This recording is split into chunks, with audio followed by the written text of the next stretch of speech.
서울의 번잡한 중심계에서 몇 블록 벗어난 낡고 오래된 상점들이 모여있는 뒷골목.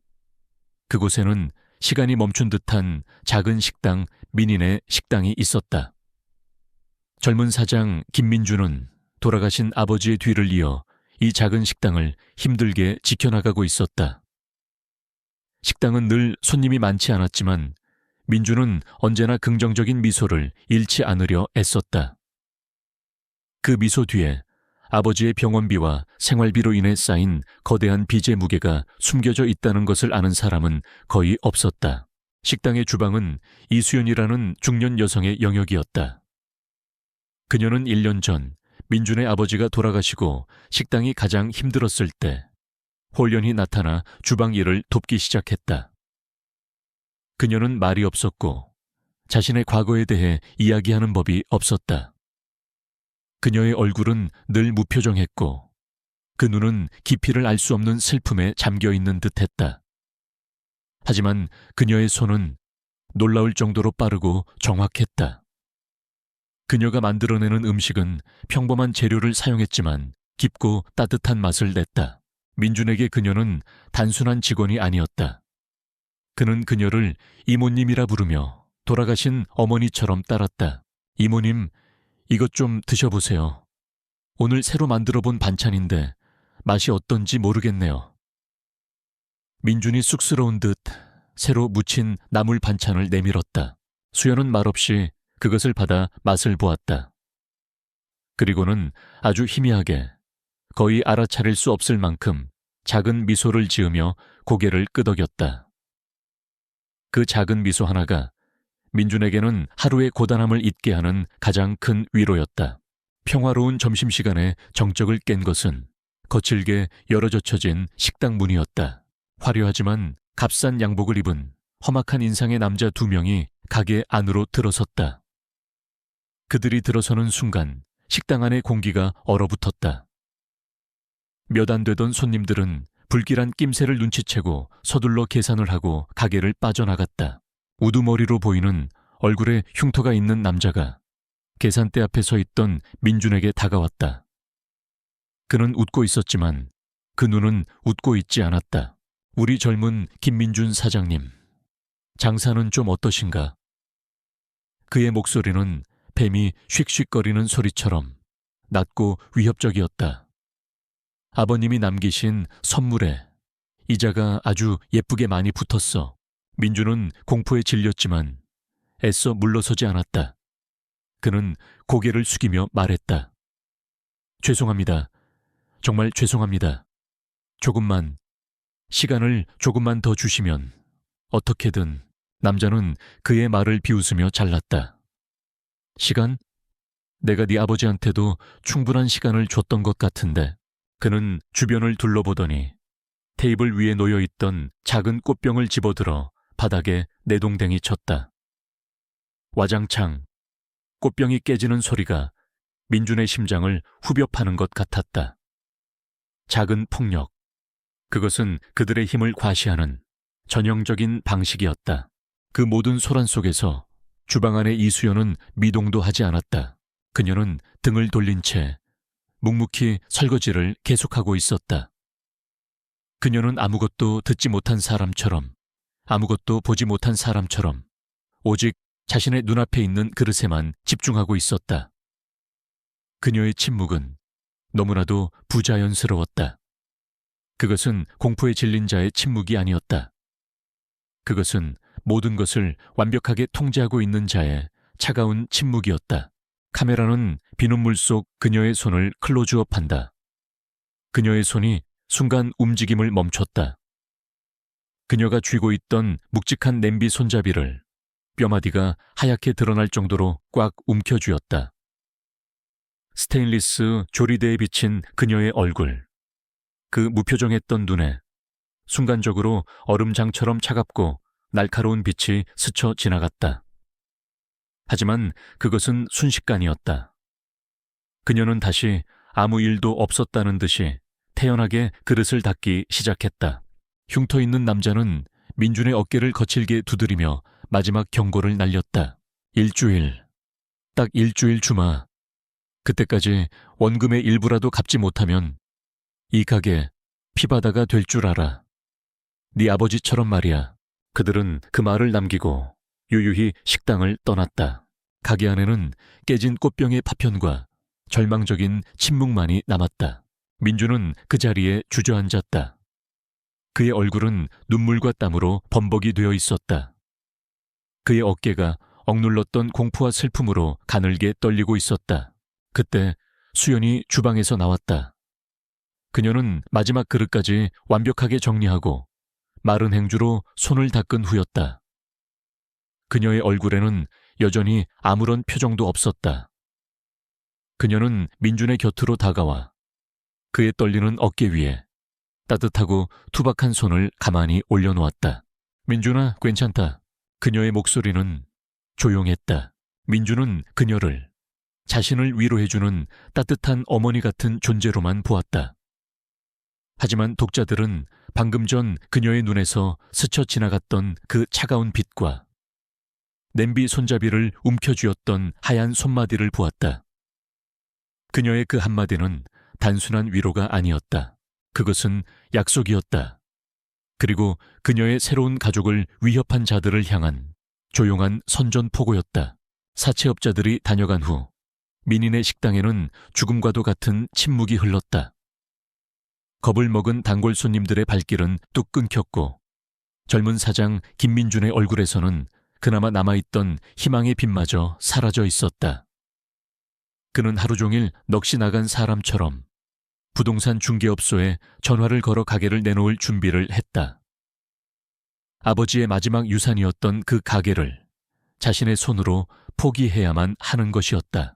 주방 안에서 이수연은 묵묵히 자신의 일을 하며 그런 민준의 절망적인 뒷모습을 지켜보고 있었다. 젊고 선량하고 열심히 살아가려는 한 청년이 무자비한 약탈자들 앞에서 무너져 내리는 모습. 그 광경은 그녀의 뇌리 깊숙한 곳에 봉인해 두었던 피냄새 나는 과거의 기억을 끄집어냈다. 그녀의 머릿속으로 십수년 전의 풍경이 섬광처럼 스쳐 지나갔다. 그곳은 주방이 아니었다. 땀과 피와 화약 냄새가 뒤섞인 국가정보원의 지하 비밀 훈련장이었다. 그녀는 이수연이 아니었다. 그녀는 국정원 내에서도 전설로 불렸던 최정계 블랙 요원, 코드네임 독사 파이퍼였다. 그녀는 20대였고 그녀의 몸은 인간이 만들어낼 수 있는 가장 완벽한 살상 무기였다. 기억 속 그녀는 비가 쏟아지는 진흙탕 속에서 자신보다 2배는 큰 거구에 남자 요원 여러 명을 상대로 맨손 격투를 벌이고 있었다. 그녀의 움직임에는 한치의 망설임도 낭비도 없었다. 그녀는 뱀처럼 부드럽고 유연하게 상대의 공격을 피하고 가장 치명적인 급소를 향해 정확하고 무자비한 공격을 날렸다. 그녀의 눈에는 어떠한 감정도 담겨 있지 않았다. 그 차가운 세상 속 그녀에게 유일한 온기는 가족이었다. 훈련이 끝나고 집으로 돌아왔을 때 그녀는 더 이상 독사가 아니었다. 그녀는 사랑하는 남편의 아내이자 눈에 넣어도 아프지 않을 어린 딸의 엄마였다. 그녀는 자신을 마중 나온 어린 딸을 끌어안고 화약 냄새 밴 머리카락에 얼굴을 묻었다. 그 순간만큼은 그녀도 평범한 여자이고 싶었다. 하지만 그 평범한 행복은 그녀에게 허락되지 않았다. 그녀의 마지막 임무, 거대 범죄 조직의 심장부로 침투하는 위험한 작전이었다. 하지만 작전은 시작부터 잘못되었다. 내부의 배신자가 그녀의 정보를 적들에게 흘렸다. 작전은 실패했고 그녀는 총상을 입은 채 가까스로 현장을 빠져나왔다. 그리고 그녀가 피를 흘리며 집으로 돌아왔을 때 그녀를 맞이한 것은 텅 빈 정적과 아직 온기가 차에 가시지 않은 핏자국뿐이었다. 조직은 그녀에 대한 복수로 그녀의 남편과 어린 딸을 무참히 살해했다. 그날 독사는 죽었다. 그녀는 자신의 시신을 위장하고 세상에서 완벽하게 증발했다. 복수를 다짐했지만 그녀는 싸울 힘을 잃었다. 그녀는 그저 유령처럼 세상을 떠돌았다. 다시 현재 민인의 식당의 조용한 주방. 이수연은 자신의 손에 들린 식칼을 내려다보고 있었다. 과거의 기억이 그녀의 손을 떨리게 만들었다. 그녀는 다시는 피를 보고 싶지 않았다. 그녀는 이 조용한 주방에서 과거의 유령으로 늙어 죽고 싶었다. 하지만 그녀는 자신을 아들처럼 아껴주는 저 선량한 청년이 과거의 자신처럼 폭력 앞에서 모든 것을 잃고 무너져 내리는 것을 지켜볼 수만은 없었다. 그녀는 선택해야만 했다. 계속해서 죽은 듯이 숨어 살 것인가? 아니면 자신을 지옥으로 몰아넣었던 그 폭력의 세계로 다시 한번 걸어 들어갈 것인가? 그때 민준이 그녀에게 다가왔다.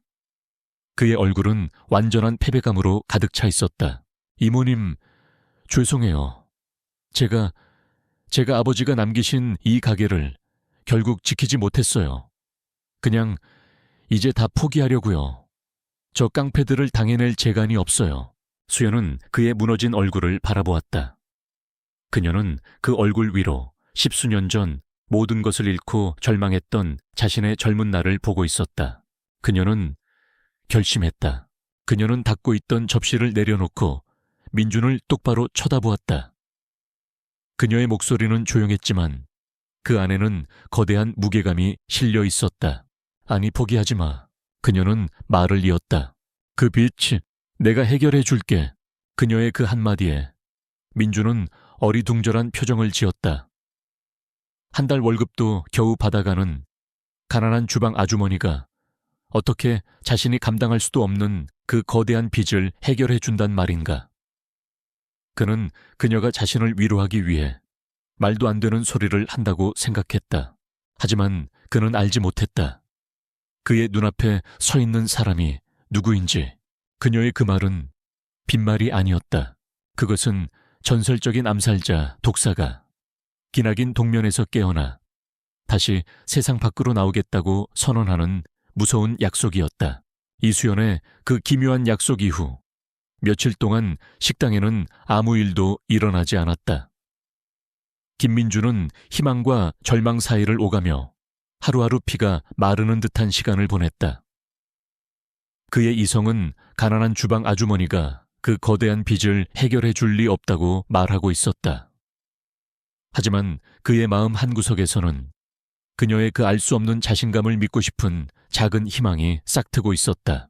수연은 평소와 똑같았다. 그녀는 여전히 말이 없었고 묵묵히 주방을 지켰다. 그녀의 그 변함없는 평온함은 민준에게는 불안하면서도 동시에 이상한 위안을 주었다. 약속했던 일주일이 되던 날 저녁, 식당에는 오랜만에 손님들이 제법 들어차 있었다. 민준이 애써 밝은 미소를 지으며 손님들을 맞고 있을 때 식당 문이 지옥의 문처럼 거칠게 열렸다. 이번에는 2명이 아니었다. 일주일 전과는 비교도 할 수 없을 만큼 위압적인 분위기의 사내, 백상어라 불리는 백상어와 그의 조직원 5-6명이 가게 안으로 들이닥쳤다. 여의, 김민준 사장. 약속한 일주일이 됐는데 선물은 준비했나? 백상어의 목소리는 낮았지만 그 안에는 모든 것을 파괴할 수 있는 폭력성이 담겨 있었다. 민준의 얼굴이 하얗게 질렸다. 죄송합니다. 하지만 아직 됐어. 백상어는 그의 말을 잘랐다. 그는 경멸적인 미소를 지으며 부하들에게 턱짓했다. 오늘부터 이 가게는 우리 거야. 시작해. 그의 신호와 함께 지옥이 시작되었다. 조직원들은 닥치는 대로 가게 안의 모든 것을 부수기 시작했다. 테이블이 엎어지고 의자가 공중으로 날아다녔다. 접시와 유리잔이 바닥에 떨어져 산산조각 나는 소리가 손님들의 비명소리와 뒤섞였다. 따뜻하고 평화로웠던 작은 식당은 순식간에 폭력과 공포가 지배하는 아수라장으로 변했다. 민주는 그들을 막아서려 했다. 그만하세요. 제발 그만하세요. 하지만 그의 저항은 무력했다. 조직원 2명이 그를 붙잡아 가게 중앙으로 끌고 나왔다. 백상호는 비웃으며 민준의 뺨을 거칠게 후려쳤다. 짝! 살과 뼈가 부딪히는 둔탁한 소리. 민준은 바닥으로 쓰러졌다. 조직원들의 발길질이 그의 무력한 몸 위로 비처럼 쏟아졌다. 그 모든 혼돈과 폭력의 중심에서 오직 한 사람만이 다른 세상에 있는 듯했다. 이수연. 그녀는 주방 안에서 이 모든 광경을 등진 채 묵묵히 설거지를 하고 있었다. 밖에서 무슨 일이 일어나든 자신과는 아무런 상관이 없다는 듯이. 그녀의 침묵은 너무나도 기이하고 부자연스러웠다. 다른 주방 직원들은 겁에 질려 구석에 숨어 떨고 있었지만 그녀는 폭풍의 눈처럼 완벽하고 섬뜩한 고요함을 유지하고 있었다. 민준이 신음소리를 내며 바닥에 쓰러져 있을 때 백상호의 시선이 마침내 주방 안에 그 기묘한 침묵을 향했다. 그는 흥미롭다는 듯이, 그리고 동시에 불쾌하다는 듯이 미간을 찌푸렸다. 그는 부하 2명을 거느리고 주방 입구로 어슬렁거리며 걸어갔다. 그는 문틀에 비스듬히 기댄 채 여전히 등을 돌리고 설거지를 하고 있는 수연을 향해 비아냥거렸다.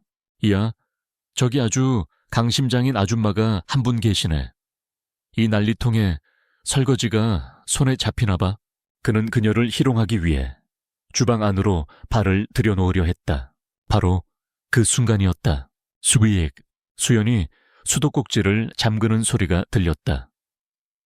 그녀는 닫고 있던 접시를 내려놓고 칼꽂이에 꽂혀 있던 묵직한 중식도를 집어들었다. 그리고는 마른 행주로 칼날의 물기를 닦아내기 위해 아주 천천히 뒤를 돌아섰다.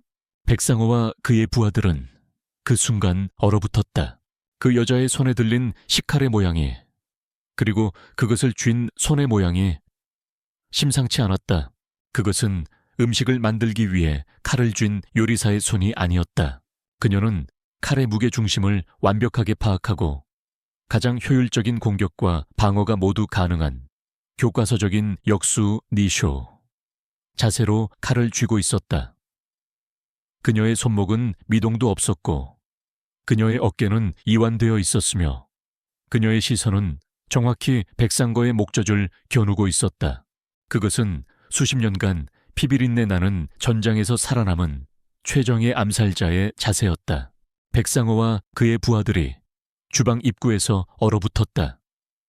식당 안의 모든 소음이 거짓말처럼 멎었다. 깨진 유리 조각 위로 흐르던 시간마저 멈춰버린 듯했다. 모두의 시선이 주방의 그 여자, 그리고 그녀의 손에 들린 식칼에 고정되었다. 그것은 평범한 중식도였다. 달고 달아 손잡이 부분은 나무의 결이 느껴질 정도였다. 하지만 지금 그 칼은 평범해 보이지 않았다. 여자의 손 안에서 그것은 마치 살아있는 맹수처럼 서늘하고 위험한 기운을 뿜어내고 있었다. 산전수전 다 겪은 백상호는 본능적으로 깨달았다. 저 여자는 보통이 아니다. 저 자세, 저 눈빛, 그것은 평범한 식당 아주머니의 것이 아니었다. 그는 애써 자신의 동요를 감추며 허세를 부렸다. 아줌마, 겁먹을 거 없어. 우리가 아줌마를 해치려는 게 아니잖아. 그냥 그 위험한 칼만 내려놓고 옆으로 비켜주면 얌전히 보내줄 테니 그것은 시험이었다. 그녀가 정말 위협적인 존재인지 아니면 그저 겁에 질려 허세를 부리는 것인지 확인하기 위한 수연은 그의 시험에 아주 차가운 한마디로 대답했다. 그녀의 목소리는 십수년간 잊고 살았던 독사의 목소리였다. 내 주방에서 당장 꺼져. 나의 주방. 그것은 자신의 영역을 침범한 적에게 보내는 맹수의 경고였다. 바로 그 순간 백상호의 부하 중 가장 젊고 혈기 넘치는 놈 하나가 그 경고를 무시했다. 그는 상황 파악을 하지 못하고 비웃음을 날렸다. 미친년 아냐, 이거? 아줌마, 지금 우리한테 겁주는 거야. 그는 손에 들고 있던 쇠 파이프를 고쳐잡고 그녀를 향해 달려들었다.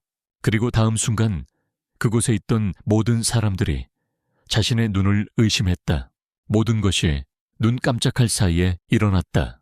조직원이 그녀를 향해 쇠 파이프를 휘두르려던 순간 수연의 몸이 옆으로 아주 미세하게 종이 한 장 차이로 움직였다. 그녀의 움직임은 크고 화려하지 않았다. 오직 최소한의 움직임으로 최대한의 효율을 만들어내는 완벽하게 계산된 동작이었다. 그녀는 남자의 공격을 피하는 동시에 들고 있던 중식도의 뭉툭한 칼등으로 그의 손목 안쪽의 혈관과 신경이 모여있는 급소를 정확하게 가격했다. 깍! 하는 기분 나쁜 소리와 함께 남자의 손에서 소의 파이프가 바닥으로 떨어졌다. 그리고 그것으로 끝이 아니었다. 수연의 다른 손이 이미 비어버린 남자의 팔을 붙잡고 있었다. 그녀는 그의 달려들던 힘과 무게를 역이용하여 그의 몸을 부드럽게 회전시켰다. 그리고는 그의 얼굴을 스테인리스 조리대 모서리에 그대로 쳐박아 버렸다. 쿵! 둔탁한 충격음과 함께 남자는 비명 한 번 지르지 못하고 바닥으로 쓰러져 경련을 일으켰다. 모든 과정이 2초도 채 걸리지 않았다. 그 압도적인 폭력의 효율성 앞에 남아있던 다른 조직원들은 완전히 얼어붙었다. 백상어의 얼굴에서 비웃음과 흥미는 온데간데 없이 사라졌다. 그 자리에는 순수한 불신과 서서히 피어오르는 공포가 자리 잡고 있었다. 그는 깨달았다. 자신이 끔찍한 실수를 저질렀다는 것을. 저 여자는 요리사가 아니다. 저 여자는 괴물이다. 수연은 쓰러진 남자를 쳐다보지도 않았다. 그녀는 천천히 몸을 일으켰다. 슬픔에 잠겨있던 고독해 보이던 주방 아주머니는 이제 없었다. 그녀의 눈은 감정이라는 것이 존재하지 않는 파충류의 눈처럼 차갑고 평평했다. 그녀는 식칼을 쥔 자세를 방어에서 공격으로 아주 미세하게 바꾸었다. 이제 이 주방의 완전한 지배자는 그녀였다. 그녀는 백상어를 향해 죽음처럼 고요한 목소리로 속삭였다. 마지막 경고다. 살아서 이 가게를 나가고 싶으면 내 아들에게 무릎 꿇고 사과해. 그리고 당장 이 가게에서 꺼져. 그녀는 바닥에 쓰러져 신음하는 민준을 내 아들이라고 불렀다. 회의실은 이제 완벽한 대치 상태에 들어갔다. 백상어는 식은땀을 흘리고 있었다. 그의 머릿속이 이 미스터리한 여자의 정체를 파악하기 위해 미친 듯이 회전하고 있었다. 부하들 앞에서 물러설 수는 없었다. 하지만 저 여자에게 덤비는 것은 자살 행위나 다름없어 보였다.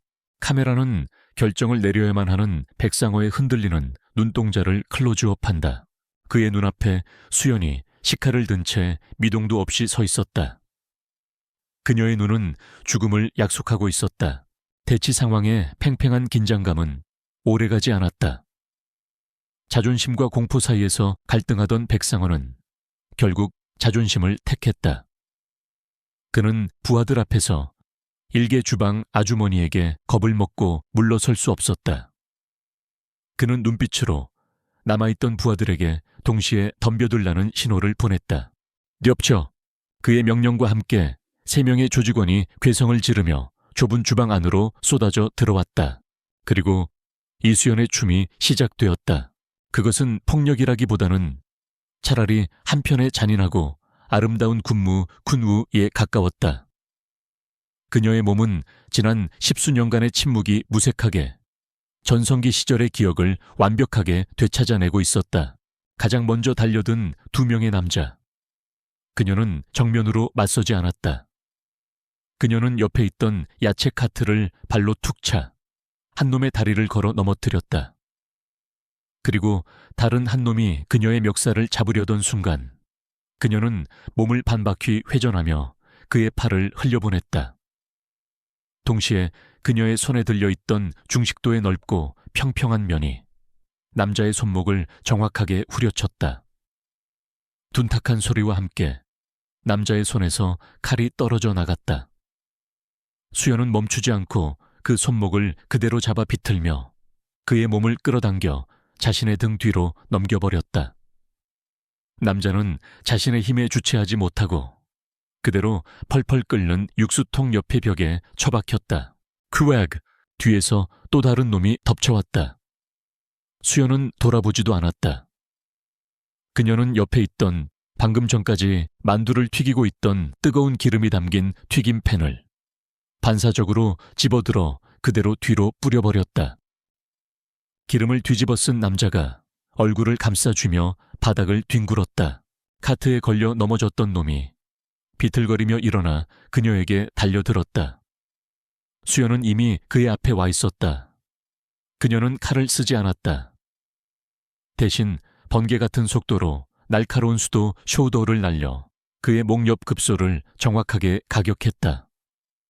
남자는 억하는 소리조차 내지 못하고 그대로 정신을 잃고 쓰러졌다. 모든 상황이 1분도 차이되지 않아 종료되었다. 이제 주방 안에는 자신의 쓰러진 부하들 사이에서 공포에 질린 채 서 있는 백상어와 그를 조용히 응시하는 이수연, 단 두 사람만이 남아 있었다. 네오, 대체 뭐야? 백상어의 목소리가 공포로 떨리고 있었다. 그는 뒷세계에서 잔뼈가 굵은 사람이었다. 그는 알 수 있었다. 저 여자의 움직임은 평범한 싸움꾼의 것이 아니었다. 저것은 오직 인간을 가장 효율적으로 파괴하기 위해 훈련된 살인병기의 움직임이었다. 그는 주머니에서 자신의 무기인 버터플라이 나이프를 꺼내 들었다. 하지만 그의 손은 미세하게 떨리고 있었다. 수연은 그를 향해 아주 천천히 한 걸음 다가갔다. 백상어는 공포를 이기기 위해 소리를 지르며 그녀에게 달려들었다. 하지만 그의 현란한 칼놀림은 그녀의 눈에는 어린아이의 장난처럼 보였다. 그녀는 최소한의 움직임으로 그의 모든 공격을 피하고 흘려냈다. 그리고 마침내 그의 손목을 낚아채 중식도 손잡이로 그의 손등을 내리찍었다. 백상어의 손에서 나이프가 떨어져 나갔다. 싸움은 그걸로 끝이었다. 수연은 백상어의 목에 차가운 식칼의 날을 가져다 댔다. 완벽한 체크메이트. 바닥에 쓰러져 자신의 목에 닿은 칼날의 섬뜩한 감촉을 느끼며 백상어는 공포 속에서 문득 하나의 전설을 떠올렸다. 몇 년 전 자신들의 조직을 거의 괴멸 직전까지 몰고 갔던 국정원의 유령 같은 암살자에 대한 이야기. 단신으로 적진에 침투하여 흔적도 없이 목표를 제거했던 여자. 모두가 그녀를 독사 바이퍼라고 불렀다. 그는 떨리는 목소리로 그 이름을 내뱉었다. 독사, 당신 살아있었던 건가? 당신이 독사였어. 수연은 대답하지 않았다. 그녀는 백상어의 목에서 칼을 거두었다. 그리고는 얼어붙은 채 이 모든 광경을 지켜보고 있던 민준을 돌아보았다. 그녀는 백상어를 향해 마지막으로 말했다. 빚은 오늘 자루 없는 거다. 다시는 내 아들과 이 가게 앞에 나타나지 마. 만약 약속을 어기고 다시 한번 내 눈앞에 나타나면 그땐 자비는 없다. 그녀는 백상어와 그의 부하들이 비틀거리며 가게를 빠져나가는 것을 조용히 지켜보았다. 모든 것이 끝나고 파괴된 식당 안에는 정적이 흘렀다. 수연은 자신의 손에 들린 식칼을 내려다보았다. 마치 낯선 물건을 보는 것처럼. 아드레날린이 거치자 암살자 독사의 얼굴 위로 다시 피곤하고 슬픈 주방 아주머니 이수연의 얼굴이 돌아오고 있었다. 그녀는 공포와 경외 그리고 혼란이 뒤섞인 눈으로 자신을 바라보는 민준을 마주보았다. 그녀의 비밀은 이제 드러났다. 그리고 그녀의 평화로웠던 삶 역시 끝났다. 식당 안의 시간은 부서진 가구의 파편들처럼 어지럽게 멈춰 있었다. 겁에 질린 다른 직원들과 손님들은 이미 모두 도망간 후였다. 엉망이 된 가게 안에는 온몸이 굳어버린 김민준과 그런 그를 조용히 바라보는 이수연, 단 두 사람만이 남아 있었다. 민준은 공포에 질린 것이 아니었다. 그는 거대한 혼란에 빠져 있었다. 방금 전 자신의 눈앞에서 벌어졌던 그 초현실적인 광경. 자신을 어머니처럼 돌봐주던 세상에서 가장 연약해 보였던 그 아주머니가 사실은 훈련된 살인병기였다는 사실. 그는 자신의 머릿속에서 두 개의 이미지를 하나로 합칠 수가 없었다. 마침내 그가 떨리는 목소리로 침묵을 깼다. 이모님, 대체 누구세요? 방금 그건 뭐였어요? 수연은 더 이상 자신의 정체를 숨길 수 없다는 것을 알았다. 그녀는 부서진 의자 하나를 바로 세워 민준을 그곳에 앉혔다. 그녀는 모든 것을 말하지는 않았다. 하지만 그가 알아야만 하는 것들을 담담하게 이야기하기 시작했다. 나는 아주 예전에 나라를 위해 일했던 사람이야. 아주 위험한 일이었고, 그래서 모든 것을 버리고 죽은 사람처럼 숨어 살아야만 했어. 그녀의 목소리는 잃어버린 과거를 회상하는 사람의 목소리처럼 공허했다. 네 아버지가 돌아가시고 혼자 힘들어하는 널 보았을 때 그냥 지나칠 수가 없었다. 이 작은 식당은 내게도 안식처였으니까. 조용히 세상에 눈에 띄지 않고 살아갈 수 있는. 그녀는 민준을 바라보았다. 그녀의 눈에 처음으로 미안함이 서렸다. 미안하다, 민준아. 처음부터 너를 속일 생각은 없었다. 민준은 화가 나지 않았다. 오히려 그의 마음속에서 뜨거운 무언가가 차오르고 있었다. 그녀의 깊은 슬픔, 그녀의 고독, 그리고 그녀가 자신에게 보여주었던 따뜻함. 그 모든 것의 이유를 그는 이제야 어렴풋이 알 것 같았다. 그는 그녀를 두려워하는 것이 아니라 그녀를 위해 두려워하기 시작했다. 그럼 그 자들이 다시 이모님을 찾아오면 어떡해요? 그 독사라는 이름. 한편 그 시각 백상원은 시내의 한 호텔 펜트하우스에 위치한 자신의 조직 본부에서 보스 앞에 무릎을 꿇고 있었다. 그의 보스는 표면적으로는 성공한 사업가 행세를 하는 양 회장이라 불리는 남자였다. 그는 값비싼 다도를 즐기며 백상호의 보고를 듣고 있었다. 백상호는 공포에 질린 목소리로 식당에서 있었던 일을 모두 털어놓았다. 그리고 마지막으로 그가 들었던 전설 속의 그 이름을 말했다. 그 여자가 독사였습니다, 회장님. 쨍그랑. 양 회장의 손에 들려있던 최고급 찻잔이 바닥으로 떨어져 산산조각이 났다. 그의 우아하고 고상했던 가면이 처음으로 깨져 내렸다. 그의 얼굴이 순수한 경악과 분노, 그리고 아주 깊은 곳에 묻어두었던 공포로 하얗게 질렸다. 독사라고 살아있었단 말인가? 그년이 15년 전에 내 손으로 직접 처리했다고 분명히 보고받았는데 그의 머릿속으로 15년 전의 기억이 떠올랐다. 자신의 거대한 범죄 제국을 뿌리부터 뒤흔들었던 국정원의 유령, 독사. 그리고 그녀의 모든 것을 빼앗고 그녀를 죽음으로 몰아넣었던 그날의 기억. 그는 깨달았다. 자신이 묻어버렸다고 생각했던 과거의 악몽이 돌아온 것이다. 양 회장의 눈에 차가운 살기가 떠올랐다. 이제 문제는 동네 식당에 빈 문제가 아니었다. 이것은 자신의 제국 전체의 생존이 걸린 문제였다. 그는 백상호에게 얼음처럼 차가운 목소리로 새로운 명령을 내렸다. 그 여자를 찾아, 아니 사냥해. 이번에는 반드시 흔적도 없이 끝내. 그녀와 관련된 모든 것을 이 세상에서 지워버려.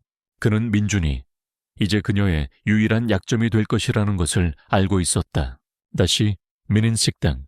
수연과 민준은 말없이 함께 부서진 가게를 치우고 있었다. 그들의 등 뒤로 깨진 창문을 통해 차가운 밤바람이 들어왔다. 어색하지만 그들 사이에는 이전에는 없었던 새로운 종류의 유대감이 형성되고 있었다. 그들은 이제 세상을 상대로 함께 싸워야 할 새로운 가족처럼 보였다. 같은 시각 양 회장은 자신의 책상 서랍에서 15년 전에 낡은 사진 한 장을 꺼내보고 있었다. 국정원 요원 시절에 젊고 날카로웠던 이수연의 사진. 그의 얼굴은 차가운 분노로 일그러져 있었다. 작은 식당의 빈 문제는 이제 끝났다. 이제 한 여자의 목숨과 거대한 범죄 제국의 운명을 건 진짜 전쟁이 시작되고 있었다.